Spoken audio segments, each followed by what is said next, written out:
नमस्कार, आप देख रहे हैं विमर्श न्यूज़। मैं हूं आकाश, आपके साथ पेश है आज का खबरों का बुलेटिन।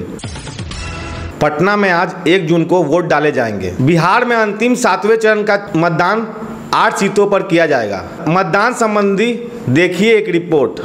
भीषण सियासी तथा आसमानी गर्मी वाला वर्तमान संसदीय चुनाव कुल 80 दिनों में 4 जून को पूर्ण होगा। अंतिम चरण तक आते आते ये आम लोगों के साथ साथ नेताओं के लिए भी थकाऊ और बोझिल होने लगा है। हालांकि लोकतंत्र का ये महापर्व पहली बार वोट करने वाले समेत तमाम मतदाताओं के लिए एक आवश्यक तथा अधिकारों के इस्तेमाल के लिए एक बेहतर तथा यादगार पल बनकर भी उभरा है।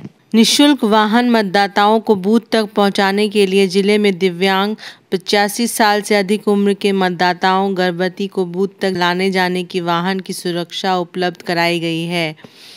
डोर टू डोर कैंपेन, जीविका दीदी, आंगनबाड़ी कर्मी, चौकीदार, टोला सेवक, किसान सलाहकार, आशा दीदी, BEL आदि ने रोज डोर टू डोर कैंपेन चला मतदान की अपील की।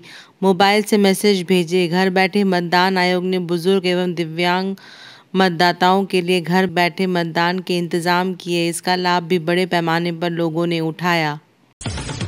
नालंदा, पटना साहिब, पाटलिपुत्रा और आरा में मतदान 1 जून को होगा। बक्सर, सासाराम जो कि एक रिजर्व सीट है, काराकाट और जहानाबाद में 1 जून यानी आज मतदान होगा।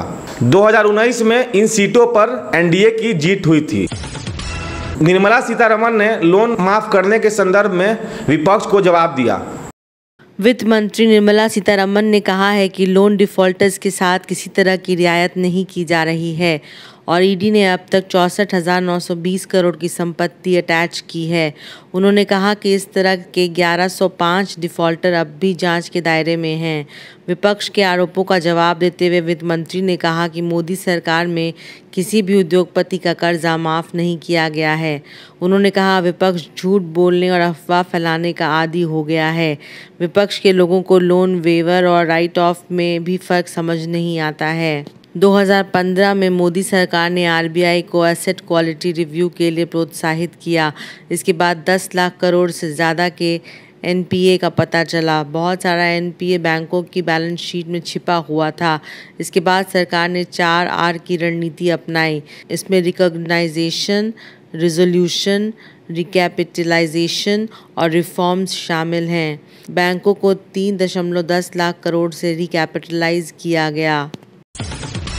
मल्लिकार्जुन खड़गे ने मोदी का मजाक उड़ाया है। उन्होंने कहा है कि गुजरात का होते हुए भी मोदी गांधी के बारे में ऐसी बातें करते हैं। उन्होंने कहा है कि गुजरात का होते हुए भी गांधी के महत्व को मोदी नहीं जानते, इसका प्रचार भी करते हैं।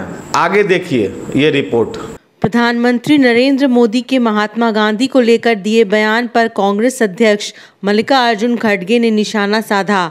उन्होंने कहा कि PM मोदी गुजरात से हैं। अगर गुजरात का कोई व्यक्ति गांधी जी के बारे में नहीं जानता है और उनका प्रचार भी नहीं करता है तो मैं क्या कह सकता हूँ। RSS का सदस्य होने के नाते अपने अपने विचारधारा और सिद्धांतों का प्रचार किया, मगर आपने महात्मा गांधी के लिए कुछ नहीं किया। खड़गे ने सवाल उठाया कि आपके बीते 23 वर्षों में क्या किया है, जब आप 13 साल तक गुजरात के CM थे और अब PM हैं। उन्होंने कहा कि आपको गोडसे अच्छा लगता लेकिन महात्मा गांधी नहीं। दूसरी ओर भारतीय युवा कांग्रेस ने प्रधानमंत्री मोदी की महात्मा गांधी से जुड़ी टिप्पणी को लेकर प्रदर्शन किया और उनसे माफ़ी की मांग की। प्रदर्शन में युवा कांग्रेस के अनेक नेता और कार्यकर्ता शामिल हुए। युवा कांग्रेस अध्यक्ष श्रीनिवास BV ने कहा कि प्रधानमंत्री का ये कहना दुर्भाग्यपूर्ण है कि फिल्म बनने से पहले महात्मा गांधी को दुनिया में कोई नहीं जानता था। क्या कांग्रेस SC, ST, OBC का आरक्षण छीनकर मुसलमानों को दे देगी? बीजेपी के आरोप पर मल्लिकार्जुन खड़गे से सवाल पूछा गया। इसके जवाब में कांग्रेस अध्यक्ष ने कहा लोकसभा, विधानसभा, जिला पंचायत सभी में सीटें जनसंख्या में अनुपात के आधार पर तय होती हैं।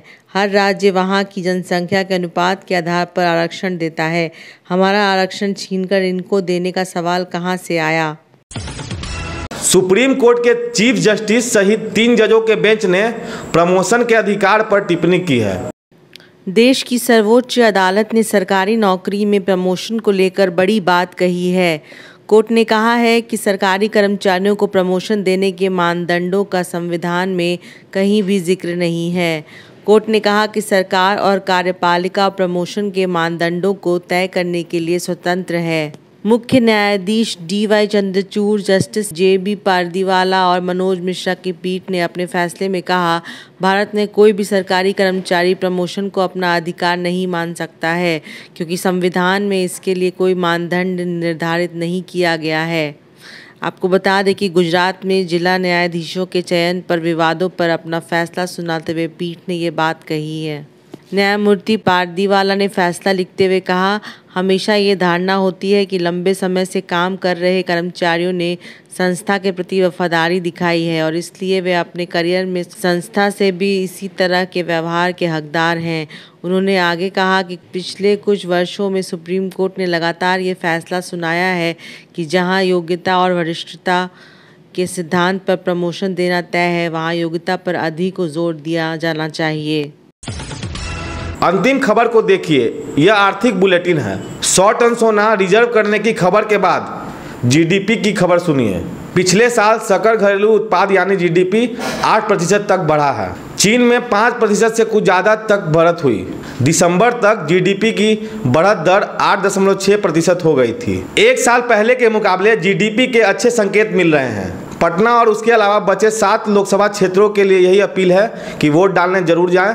तो ये थी अब तक की खबरें। अगर आप हमारे चैनल को यूट्यूब पे देख रहे हैं तो लाइक करें और सब्सक्राइब करना ना भूलें। साथ ही बेल आइकन जरूर दबाएं। अगर फेसबुक पे देख रहे हैं तो लाइक करें, फॉलो करें। तब तक के लिए मैं आकाश, विमर्श न्यूज़ के लिए धन्यवाद।